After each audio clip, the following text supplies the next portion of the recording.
Assalamualaikum bosku, welcome to my channel. Sebelum menonton, jangan lupa subscribe, nyalakan dulu loncengnya, dan jangan lupa like dan komen. Dan jangan lupa ambil posisi rebahan kalian. Untuk kalian, selamat menyaksikan. Bos, melihat Ye Chen, Xing Chen sangat gembira. Apa, bos? Meskipun suara Xing Chen kecil, itu masih terdengar oleh kuartet.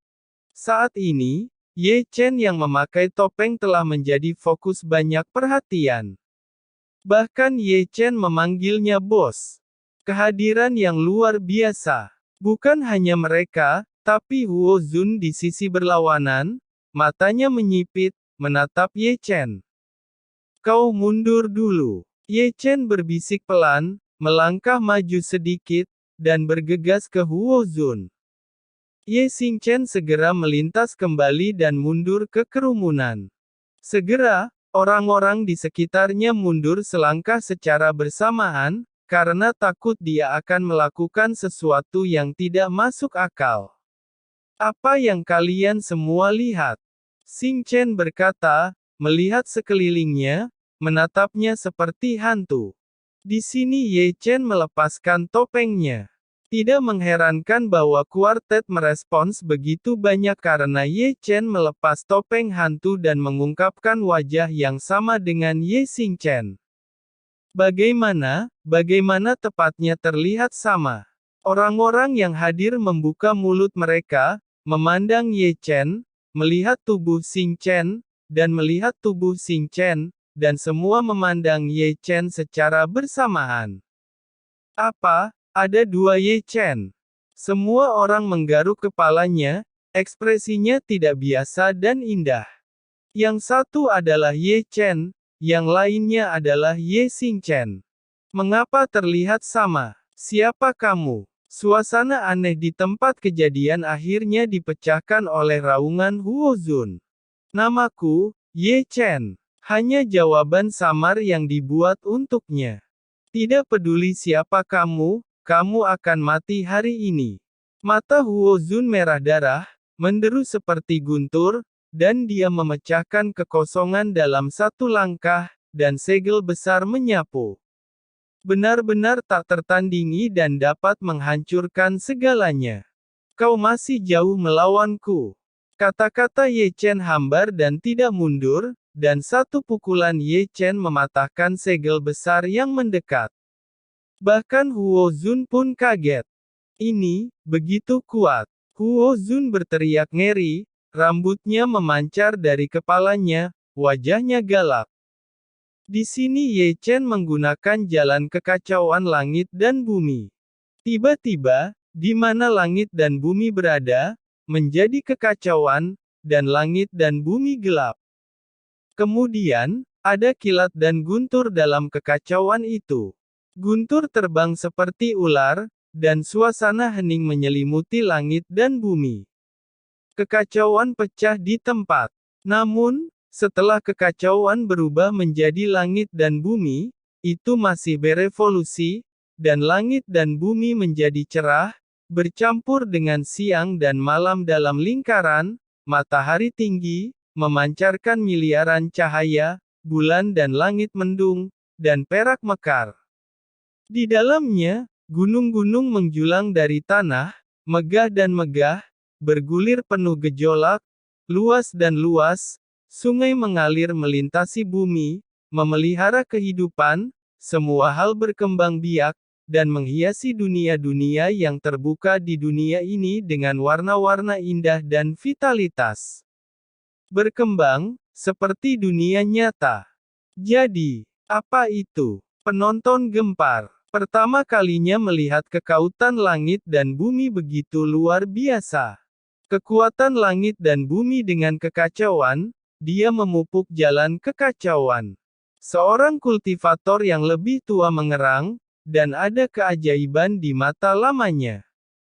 Boom! Dalam seruan itu, Taiyu Senhai Huo Zun dan jalan kekacauan Ye Chen bertabrakan bersama, memperlihatkan kekuatan dunia yang luar biasa. Di tempat, Taiyu Senhai ditekan, dan Huo Zun dipaksa mundur. Tidak mungkin. Ini tidak mungkin. Huo Zun menggeram. Dia pikir dia tak terkalahkan, tetapi ditekan oleh Ye Chen. Dia tidak bisa menerimanya. Tidak ada yang mustahil. Ye Chen menyerang lagi.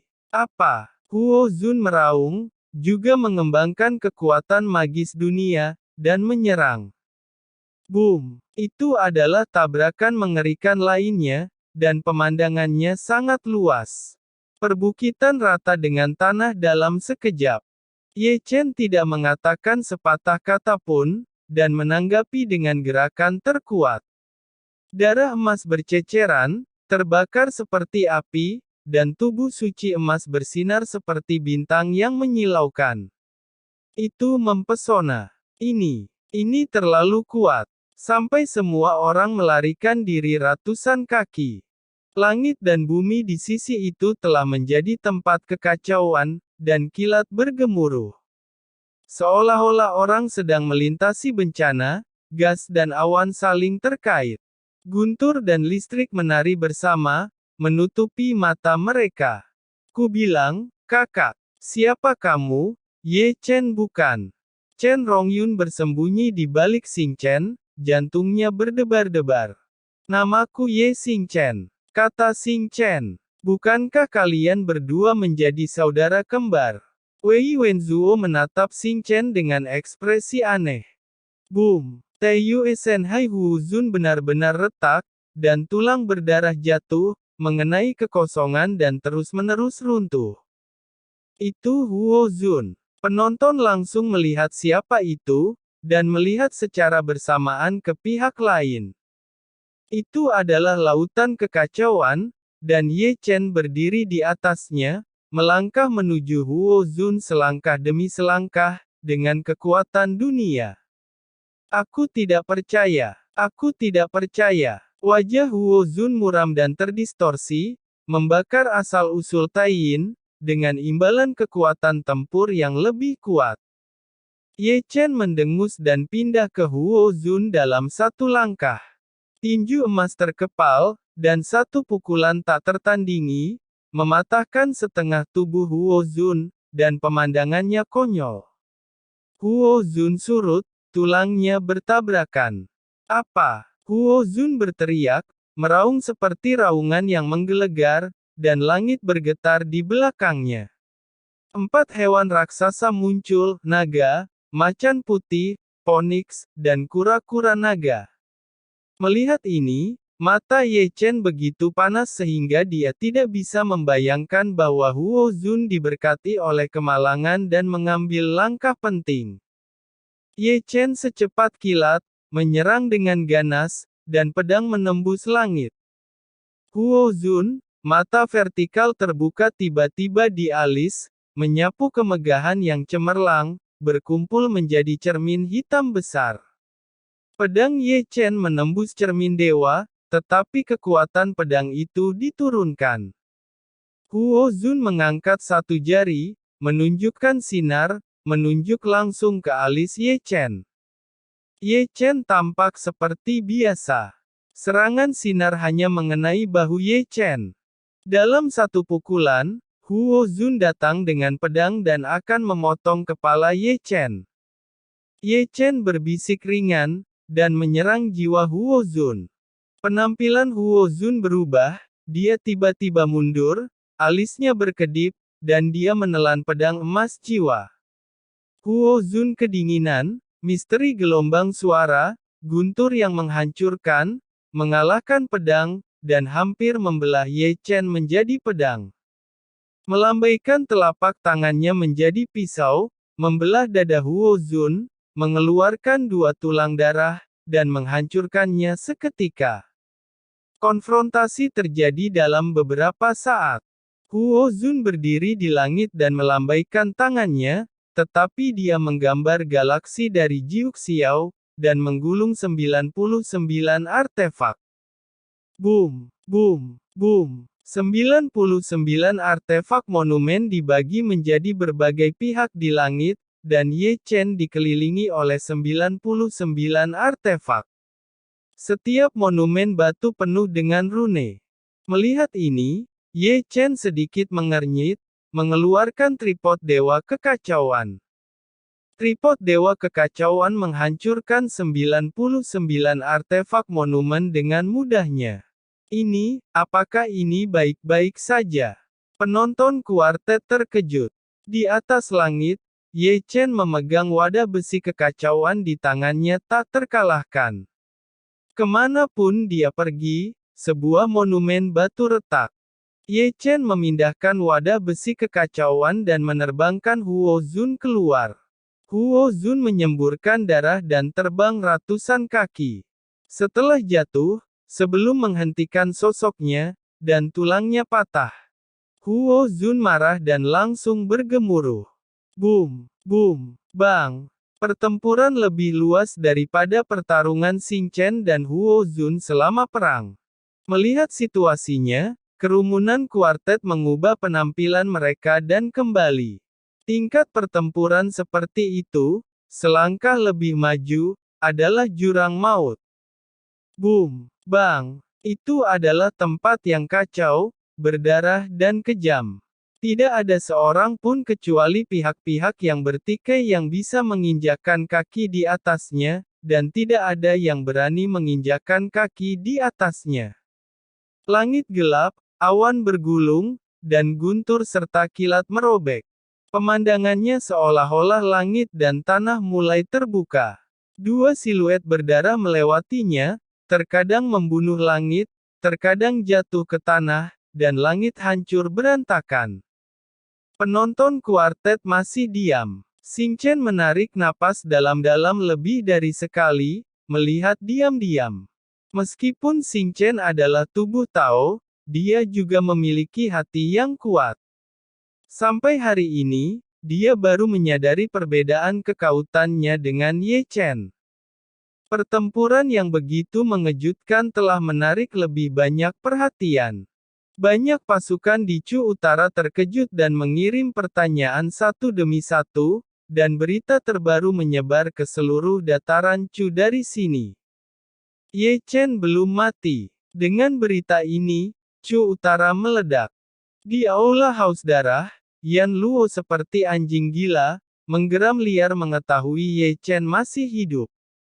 Hari-hari ini, kuil Haus Darah menderita kerugian besar, banyak yang telah dihancurkan, banyak tetua telah dibunuh, dan bahkan darah khusus telah dicuri.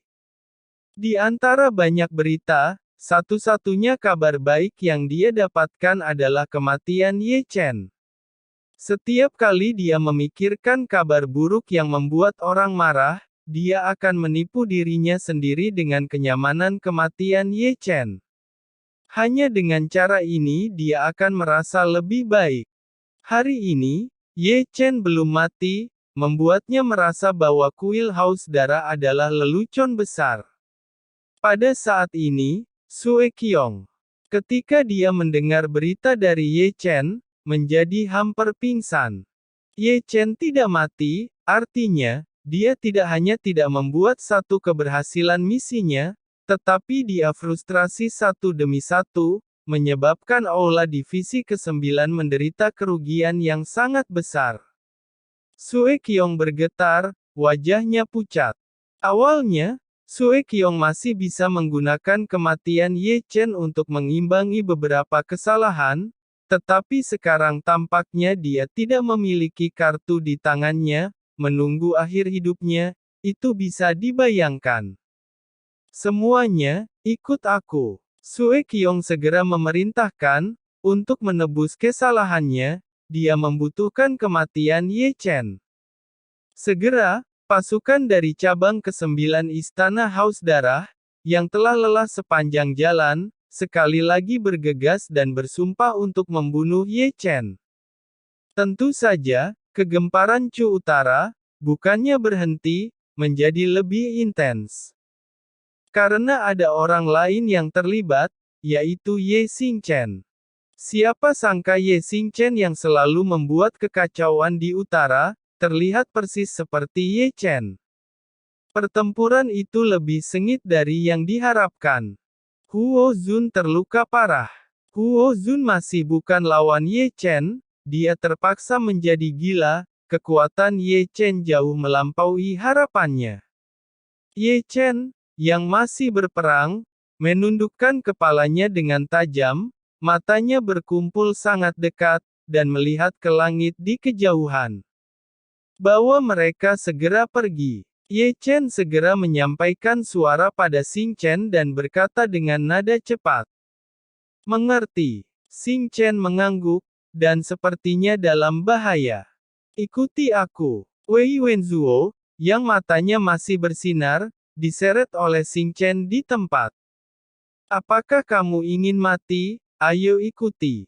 Xing Chen berkata sambil mencibir dan langsung memulai, dengan paksa menyeret mereka ke langit. Setelah dia, banyak orang tua terus pergi diam-diam. Mereka juga merasa salah. Nafas berbahaya datang dari segala arah. Tapi tidak semua orang sesensitif Ye Chen merasakan pasukan besar yang akan datang. Di atas langit, serangan Ye Chen menjadi semakin ganas. Tujuannya jelas, tidak peduli berapa harganya, Ye Chen harus menghancurkan Huo Zun sebelum tentara haus darah tiba. Tubuh Yin Huo Zun, seperti tubuh roh mistik Jining Xuang, memiliki terlalu banyak potensi. Begitu tumbuh dewasa, itu pasti bencana besar. Pada titik perang ini, hasilnya telah diketahui. Namun, kemenangan dan kekalahan dan hidup dan mati adalah dua konsep. Ye Chen bisa memenangkan Huo Zun, belum tentu bisa membunuh Huo Zun. Jika Ye Chen ingin menghabisi Huo Zun, Ye Chen tidak hanya akan membayar harga yang mahal, tetapi juga membutuhkan cukup waktu. Jelas, Ye Chen tidak punya banyak waktu tersisa sampai tibanya pasukan istana haus darah. Bunuh, bunuh, bunuh. Raungan Huo Zun mengguncang langit, matanya tajam, dan dia menjadi gila. Dengan cara ini, di tengah hati nurani Ye Chen, jika Huo Zun bersikeras untuk melarikan diri, Ye Chen tidak bisa menghentikannya, tetapi jika Huo Zun bersikeras tinggal, Ye Chen pasti akan menemaninya sampai akhir. Ye Chen pergi tanpa pertahanan, dan membiarkan Huo Zun menebas bahunya, tapi Ye Chen menyerang dengan kuat, tulang Huo Zun patah. Huo Zun menggeram dan melambaikan pedangnya lagi. Tapi Ye Chen lebih cepat.